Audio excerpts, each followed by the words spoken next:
This is Nitya from shop.in and जो book मैं आज रिव्यू करने वाली हूँ आपके सामने that was published in 1997 and you won't believe me आज 2023 में it is still the best selling book on Amazon. I am talking about none other than but Rich Dad and Poor Dad. Rich Dad and Poor Dad is written by Robert Kiyosaki and Sheryl Lesher. There are two authors to this book, and this book is still the most famous book for personal finance. आपको सिखाती है कि कैसे आप money को as a financial tool बनाकर अपनी जो वेल्थ डेवलपमेंट है उसको इम्प्रूव कर सकते हैं. And also it destroys the myth कि जो रिच पैदा हुआ है वो ही रिच हो सकता है. No, it doesn't do that. And also ये बुक आपको हेल्प करेगी to understand the difference between a liability and a asset. तो किताब में जो कहानी दी गई है वो आपको ये बताती है कि देयर आर टू डैड. एक रिच डैड है, एक पुअर डैड है, और उन दोनों के जो पैसे कमाने का तरीका है, पैसे खर्च करने का तरीका है, and how they are living, जो उनके लिविंग का पैटर्न है, how it impacted the lifestyle and the thinking pattern of the author itself. तो मैं आपको बताना चाहूँगी this is another self help book about the financial preachings. तो हर सेल्फ हेल्प बुक के कुछ प्रिंसिपल्स होते हैं. So as rich dad and poor dad, इसके भी कुछ प्रिंसिपल्स हैं.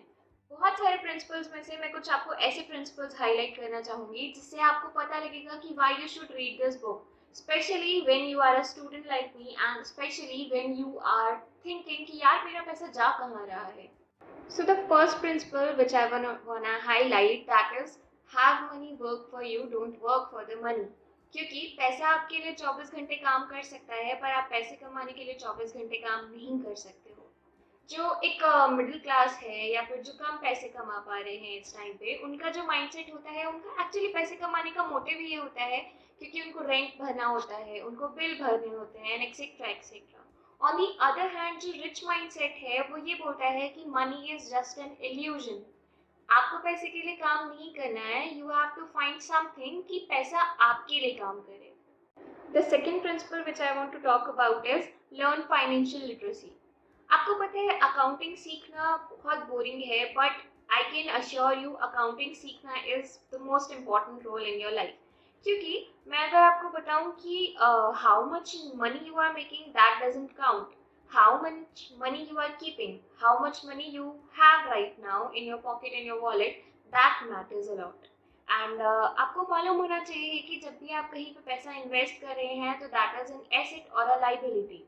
एसेट एंड लाइबिलिटी में अगर मैं आपको डिफरेंस बताऊं तो दैट इज, अगर आपने देखा कि उसके पास एक लग्जरियस कार है और मुझे एक कार खरीदनी है, आपने कार खरीद तो ली बट आपकी पॉकेट से सिर्फ पैसा गया क्योंकि आप उसको कार को खरीद के सिर्फ यूज कर रहे हैं, आपके रिटर्न में कोई पैसा आ नहीं रहा है. But on the other hand अगर आप देखें, आप एक एसेट के बारे में सोचें तो you are investing in a stock market. आपने पैसा वहां इन्वेस्ट किया बट कल को वहां से आपको पैसा मिलेगा भी वापस. So that is the difference between liability and an asset. और यही इसमें बताया गया है कि अगर आप फाइनेंशियली इंडिपेंडेंट होना चाहते हैं तो that is the only thing, financial literacy is the only thing जो आपको सबसे पहले सीखनी चाहिए. पर आपको पता है मोस्टली लोग बहुत ज़्यादा सेफली प्ले करते हैं. वो लोग इन्वेस्टमेंट से करते हैं, वो लोग के अंदर एक कांस्टेंट फियर होता है कि मेरे पास जितना पैसा है अगर वो भी चला गया तो मैं क्या करूँगा. The next principle that I want to highlight and I want to talk about is कि mind your own business. आपने सुना होगा कि अपने काम से काम रखिए, बट इससे पैसे का क्या रिलेशन ऑफ कोर्स. तो मैं आपको बताना चाहूँगी, इफ़ यू लाइक अगर आपको कोई सजेस्ट कर रहा है कि भाई देख मैंने यहाँ पे इन्वेस्ट किया है, तू भी इन्वेस्ट कर. No, you don't have to do that, but आपको खुद से सोचना है कि what asset you are interested in and what asset is benefiting you the most. तो आपको सिर्फ उसी एसेट में सबसे ज़्यादा अपनी आई सेट करके रखनी है. आपको अपना काम उसी से निकालना है, आपको किसी और के बारे में सुनने की ज़रूरत ही नहीं है. आप सुनिए but you have to do what you have to do. And then which I want to highlight the principle, next principle is the rich invest the money. आपने ये बात सुनी होगी कि जो रिच लोग होते हैं वो सबसे कम इनकम टैक्स भरते हैं. क्योंकि होता ये है कि सबसे पहली बात तो जो ये है, उन लोग के अंदर 4 क्वालिटीज होती हैं which is included in financial intelligence.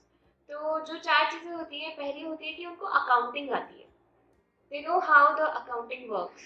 And the second thing, the second skill they acquire is investing. उनको मालूम होता है कि इन्वेस्टिंग कहाँ करनी है, कैसे करनी है और कब करनी है। Third is understanding the market. आपको पता है स्टॉक मार्केट में सबसे ज़्यादा ज़रूरी ये होता है कि आप जो मार्केट है उसका जो रूटीन चल रहा है, उसका जो ग्राफ है, आप एटलीस्ट 3 मंथ्स के लिए उसको स्टडी करिए एंड उसके बाद आप इन्वेस्ट करिए। So it is important that you understand the nature of the market.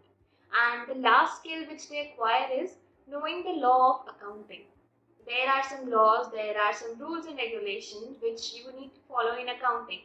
So अगर आप फाइनेंशियली इंडिपेंडेंट होना चाहते हैं, so you must focus on those 4 skills first.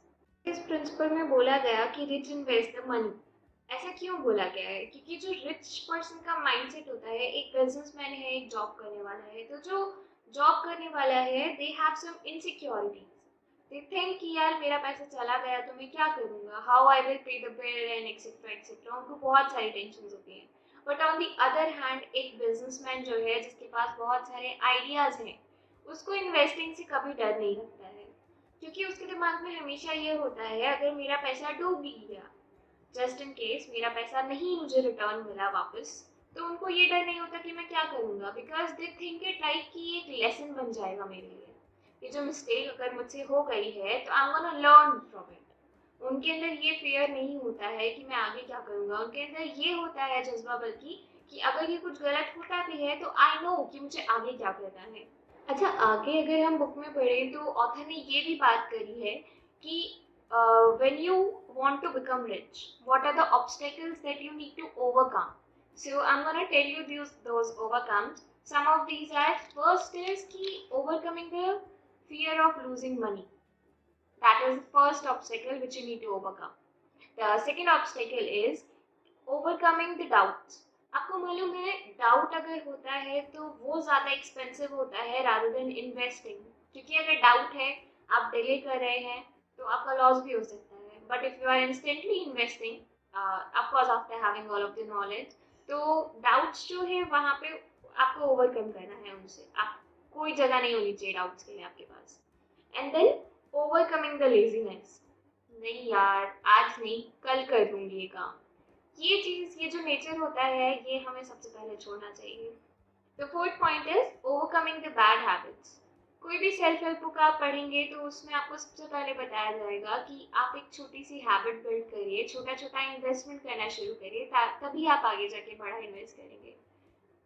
जैसे काफ़ी लोगों में एक आदत होती है, मुझे ही ले लीजिए, मुझे कपड़े खरीदने का शौक है। मैं कॉन्स्टेंटली कपड़े खरीदते जाती हूँ एंड मैं अपने आप को जस्टिफाई करती हूँ कि नहीं यार, इस बार ले लेती हूँ, अगली बार नहीं लूँगी। That is a bad habit that I need to overcome to become financially independent. And fifth is overcoming the arrogance. आपको अपना जो माइंडसेट है ना, वो ऐसा रखना चाहिए कि आप अपनी गलतियों से सीखो, ना कि आप अपने आप के सामने एक वॉल बिल्ड कर लो कि ये मुझसे गलत हो गया तो अब मैं ये चीज़ दोबारा नहीं करूँगा। आप उस चीज़ को करो, बट उस चीज़ के जो पर्क्स हैं उनको पहले जान लो, उसके जो प्रोज एंड कॉन्स हैं उन चीज़ को जान लेंगे आप तो it would be better for you.